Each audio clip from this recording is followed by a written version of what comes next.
Hello, folks. Welcome to this brief episode of Folks Unfettered. I am your host, Gene Folks. Wanted to come to you live just for a minute to let you know that episode 2 of our Faith series is streaming now on your favorite streaming platform. And I also wanted to share, in light of recent media events, something that I had taken away from part 2 of our episode series on faith with our guest host, Rod Myers, out of Sarasota, Florida. One of the things that struck me as I was listening to the episode was this idea that he had mentioned about having the courage to change.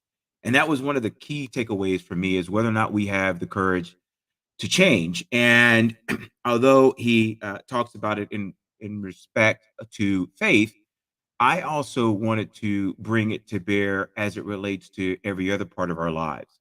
When we are talking about the recent events, as far as some of the social injustices that are happening to people who happen to look like me, is whether or not we as a nation have the courage to change, whether or not we have the courage to change those institutional and systemic um, processes and long held beliefs that have really minimized and marginalized the lives of people of color specifically.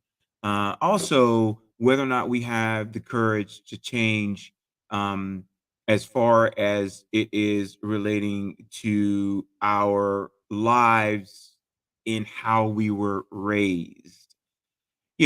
A lot of times the people that are most or should be most impactful in our lives are mothers and fathers and grandparents.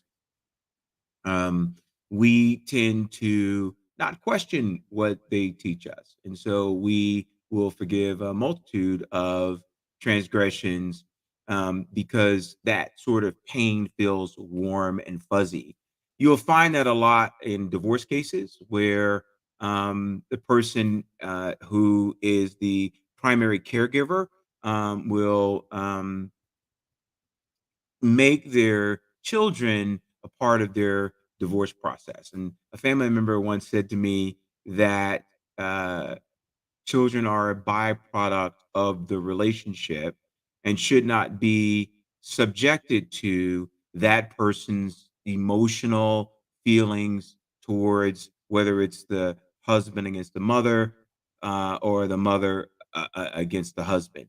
And so a lot of times we find instances of long held emotional abuse by the custodial parent that has their children feeling some way about their parent, and you, the non-custodial parent, and you will begin to set up this fabricated life where the children are then indoctrinated into that and will publicly and privately sort of try to continue on that message.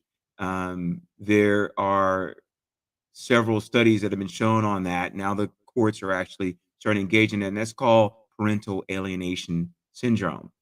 The issue is whether or not those children that have been put in that abusive situation have the courage to change, because oftentimes that you have to challenge what you were told and taught to believe.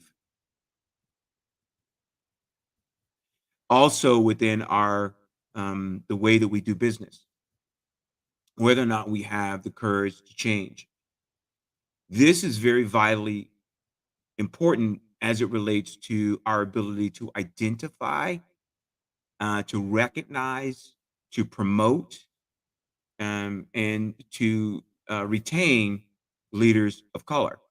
That if the majority of people that are running organizations are not familiar with the gifts and talents of individuals of color, then we are losing mass amount of potential human capital that has the ability to solve some of your organization's most pressing needs.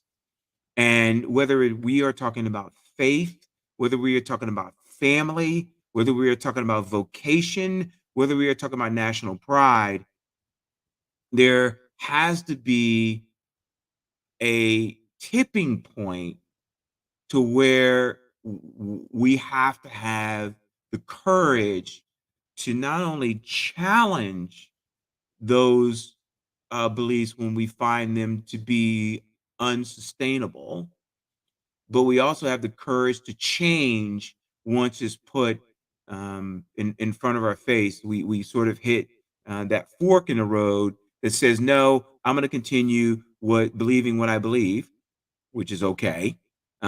Basically, kind of saying I'm preferring to stay ignorant, or I am going to travel down this road regardless of how uncomfortable this will be for me. I know that in my own personal life that I have met those forks in the road to where I have either had to evolve my ability to change, or whether or not I stay stuck where I was. And I am just very grateful that I am a person who constantly challenges themselves and tries to embrace the truth in all things. I don't do it perfectly. I would tell you that I am a continual work in progress, and I believe that if we all are works in progress, then we're able to listen more actively than reactively, right? I think that becomes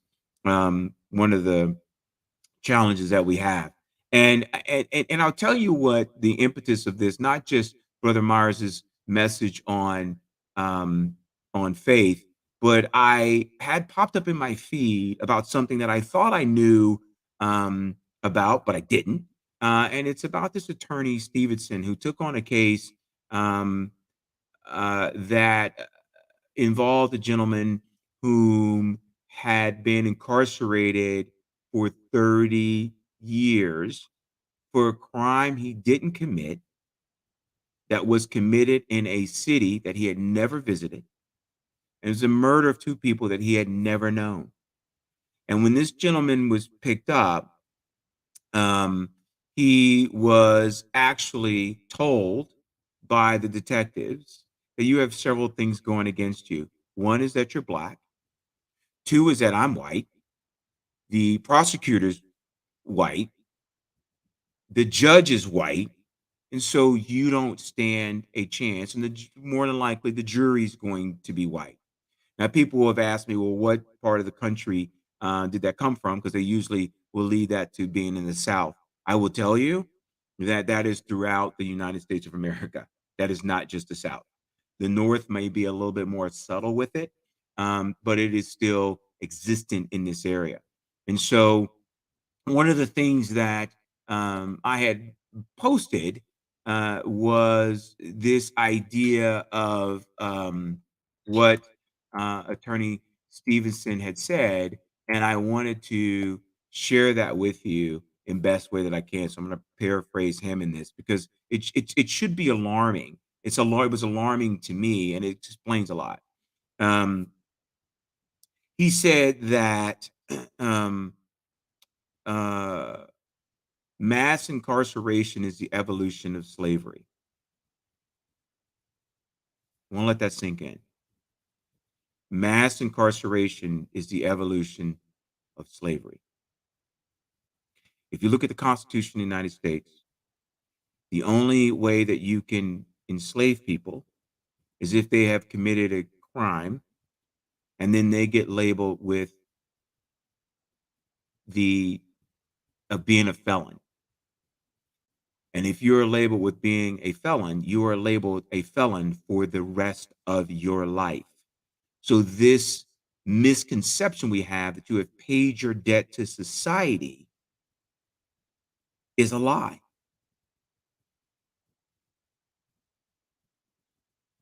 I want that to sink in because felons cannot rent apartments.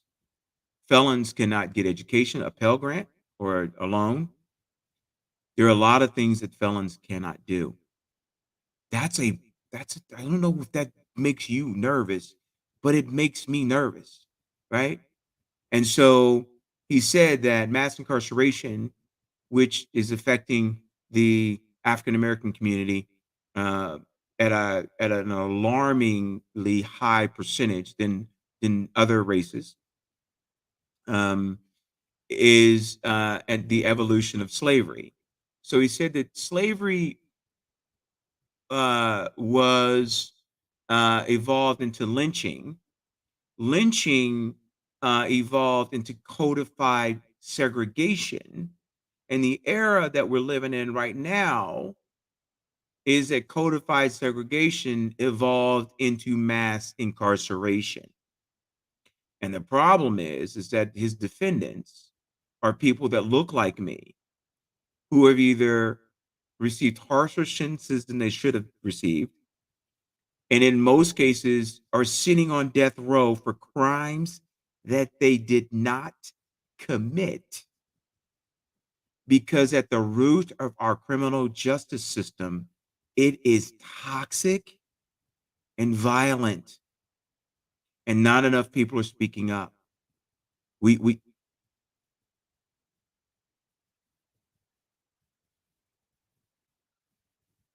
we can only keep talking about this for so long. The question becomes whether or not we as a nation have the courage to change so that it is more equitable for all of her citizens. And I wonder whether or not we really have the courage to change, especially as a nation that claims to have the favor of God. I don't think we're looking at this um, with clear vision. And so that really struck me today, and how it affects our mental and emotional well-being as a nation.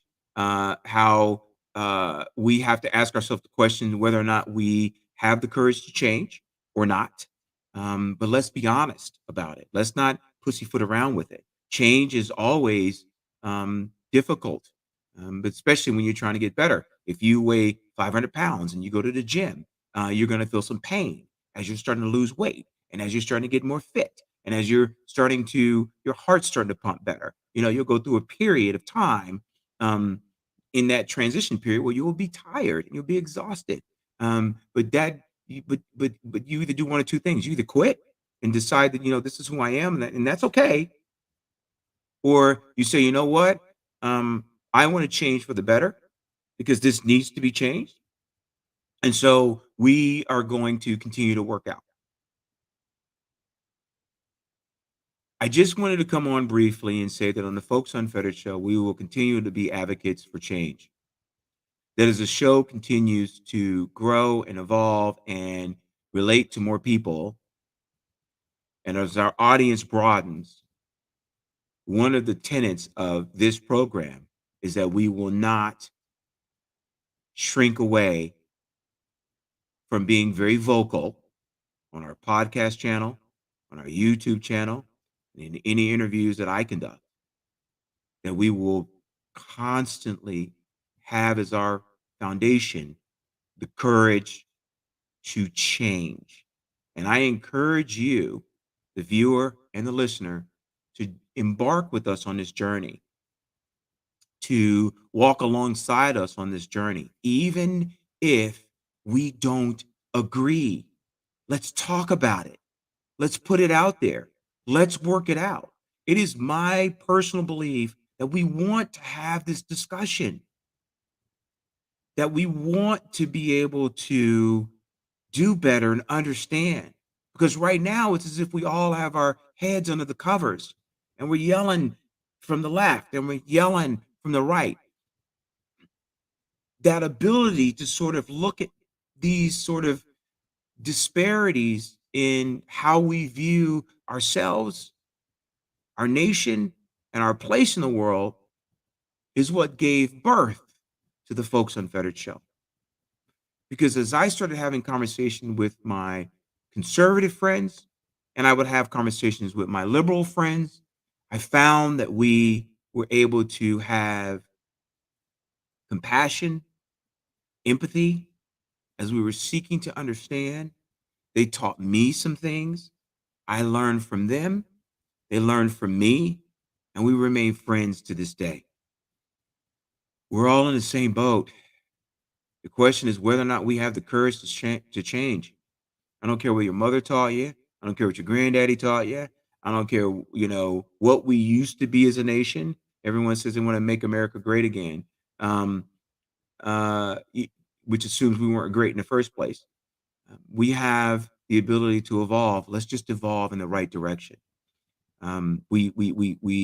We have this national dilemma, and that dilemma is whether or not we have the courage to look at our past for what it was, embrace it for what it was and what it is and what it continues to be, and then we put the work in to make our nation stronger, better, and a light on the hill.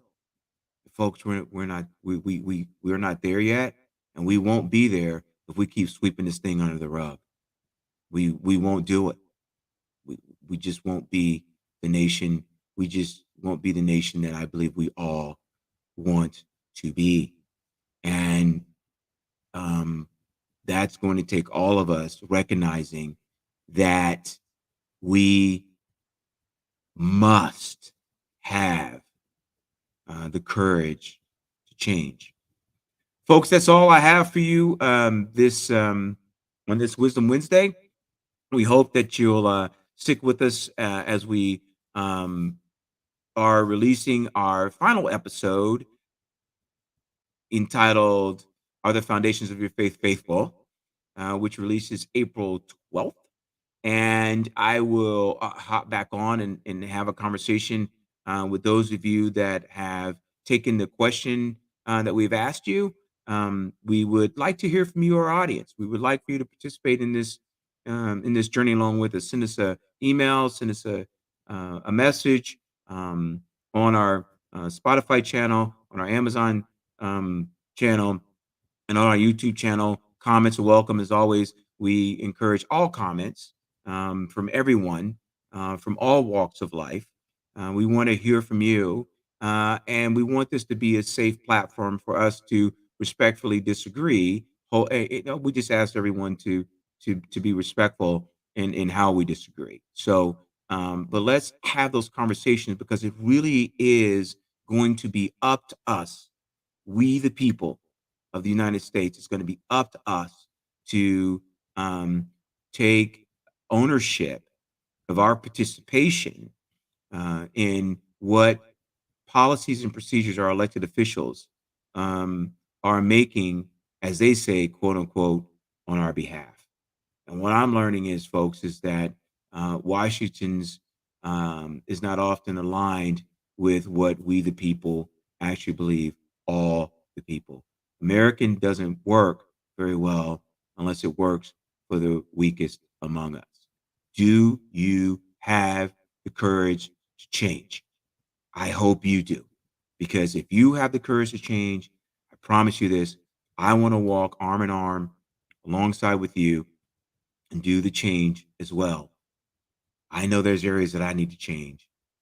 Surely, as you look in the mirror, you know there's areas that perhaps you need to change too. Let's change together. Thank you, folks, for listening to us here on the Folks Unfettered Show. We hope you will catch us a current episode of Are the Foundations of Your Faith Faithful, streaming now on all your favorite platforms. And that you'll catch us next week as our guest host, Rod Myers, sums up this series. For those of you that missed it this time, I'm going to play this. I'm going to play this series a couple more times because I believe that it is just that important for us to consider that question. Thank you. And as always, I remain that brother of light, dropping wisdom in your left ear and knowledge in your right.